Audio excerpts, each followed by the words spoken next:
Assalamualaikum warahmatullahi wabarakatuh. Shalom.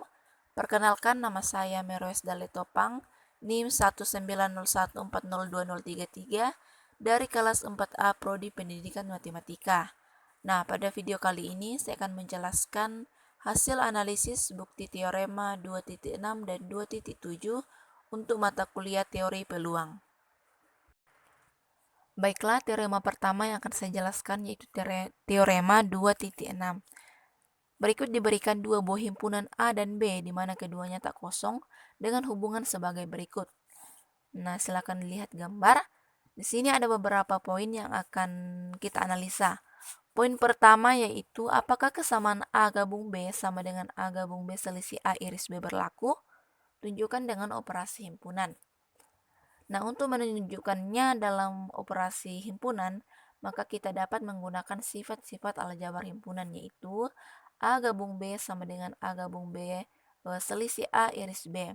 Nah, yang terlebih dahulu yang kita selesaikan yaitu B selisih A iris B, di mana di sini berlaku sifat distributif, di mana B kita kalikan masuk ke dalam A iris B, sehingga A gabung B sama dengan A gabung B selisih A iris B selisih B.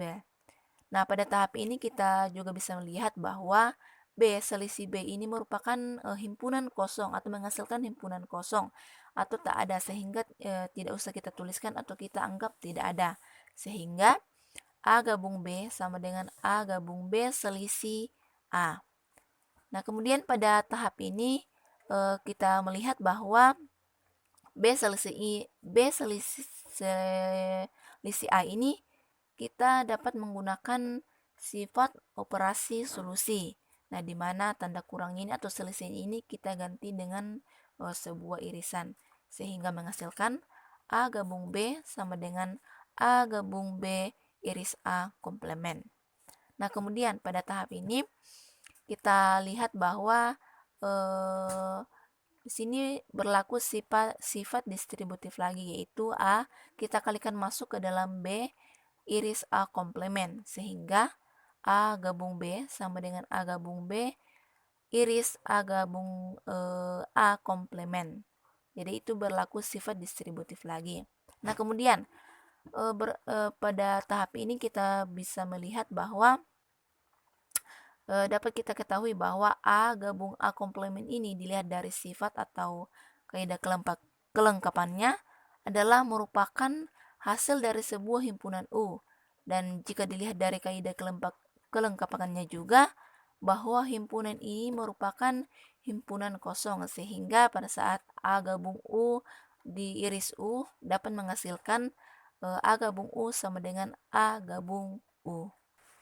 Nah, dari hasil akhirnya kita boleh melihat bahwa A gabung B sama dengan A gabung B, atau dapat diartikan bahwa ruas kanan dan ruas kirinya ini sama, sehingga dapat dikatakan bahwa ruas dan kanan dan ruas kirinya ini berlaku karena memiliki hasil yang sama.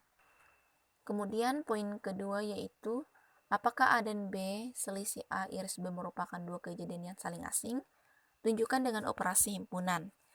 Dan kita lihat bahwa kejadian A dan B ini merupakan kejadian yang terpisah, sehingga yang pertama kita dapatkan bahwa A ini merupakan suatu kejadian, sedangkan B selisih A iris B ini di sini berlaku sifat distributif, di mana B ini kita kali masukkan ke dalam A iris B, sehingga B selisih A iris B selisih B, sehingga menghasilkan hasil akhir sama dengan B selisih A.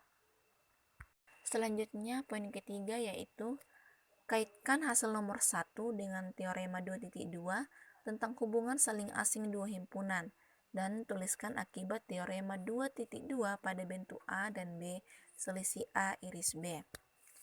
Nah, kita ketahui kembali tadi Pak bahwa hasil pada nomor 1 yaitu A gabung B.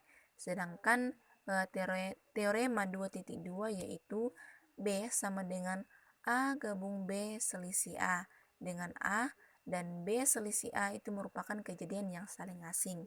Nah, mengapa dikatakan kejadian yang saling asing? Karena kejadian A dan B selisih A ini tidak saling berhubungan, di mana ada kata dan yang bertindak sebagai pemisah antara kejadian A dan B selisih A ini.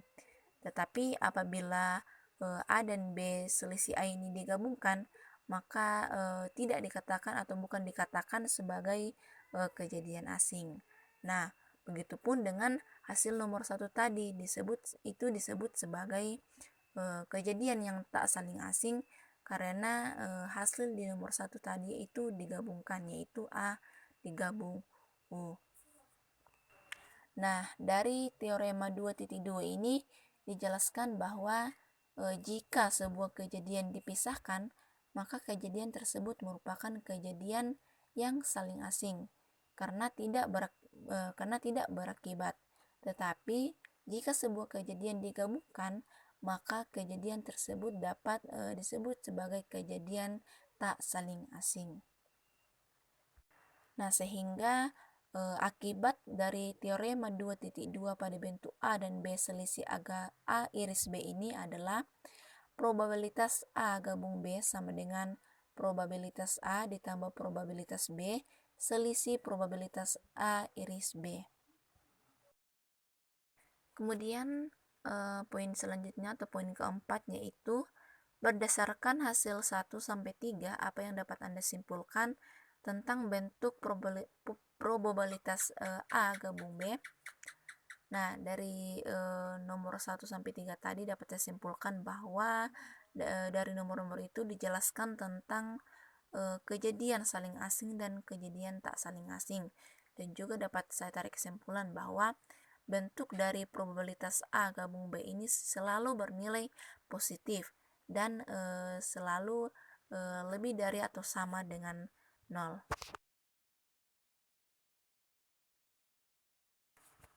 Selanjutnya yang akan saya jelaskan yaitu perluasan dari teorema 2.6. Nah, di sini diberikan 3 buah himpunan A, B, dan C, di mana ketiga himpunan ini merupakan himpunan tak kosong dengan hubungan sebagai berikut. Di mana jika di teorema 2.6 tadi ada 2 buah himpunan yang diberikan, di perluasannya ini ada 3 buah himpunan yaitu A, B, dan C. Nah, di sini juga ada beberapa poin yang akan kita analisa. Poin pertama yaitu misalkan kejadian A dan B dikelompokkan terlebih dahulu.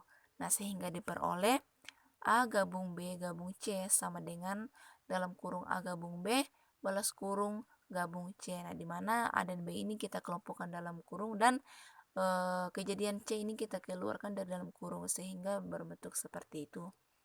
Kemudian poin kedua yaitu bentuk peluang dari hasil nomor 1 tadi dapat ditentukan menggunakan teorema 2.6 sehingga menjadi probabilitas A gabung B gabung C itu sama dengan probabilitas dalam kurung A gabung B balas kurung gabung C sama dengan probabilitas AB ditambah probabilitas C selisih atau kurang probabilitas dalam kurung A gabung B selisih C. Kemudian poin ketiga yaitu gunakan sifat distributif himpunan pada bentuk probabilitas A gabung B selisih C. Maksud saya bentuk probabilitas A gabung B iris C sehingga berlaku probabilitas A gabung B iris C itu sama dengan probabilitas A iris C selisih B iris C. Kemudian teorema kedua yaitu ada teorema 2.7. Berikut diberikan 2 buah himpunan A dan B di mana keduanya tak kosong. Lakukan analisa pada beberapa hal berikut berdasarkan teorema-teorema yang berlaku sebelumnya. Nah, poin pertama, apakah kesamaan B sama dengan B iris A gabung B iris A komplement berlaku? Tunjukkan dengan operasi aljabar himpunan. Nah, sebenarnya analisis pada teorema ini sama dengan analisa pada teorema 2.6 tadi. Hanya saja bentuknya saja yang berbeda. Nah, di mana kita operasikan ruas kanannya dengan operasi aljabar himpunan, di mana B ini saya keluarkan dan saya iriskan dengan A gabung A komplement. Nah, di sini kita juga melihat bahwa A komplement ini, kaidah kelengkapannya itu pasti akan menghasilkan himpunan kosong, sehingga jika B diiris dengan himpunan kosong itu akan menghasilkan B sama dengan B. Nah, di sini kita dapat melihat bahwa ruas kanan dan ruas kirinya ini sama, sehingga dapat dikatakan bahwa kesamaan ini berlaku. Poin kedua yaitu tunjukkan dengan operasi aljabar himpunan bahwa B iris A dan B iris A komplement saling asing. Nah, seperti pada teorema 2.6 tadi bahwa kita menentukan atau menyelesaikannya satu persatu.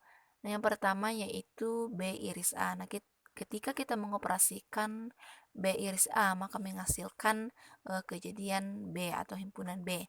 Sedangkan ketika kita mengoperasikan B iris A komplement, maka menghasilkan himpunan kosong. Nah, sehingga dari hasilnya ini kita lihat bahwa hasil dari B iris A dan hasil dari B iris A komplement ini berbeda, sehingga dapat kita katakan bahwa kedua himpunan ini adalah himpunan yang atau kejadian yang saling asing.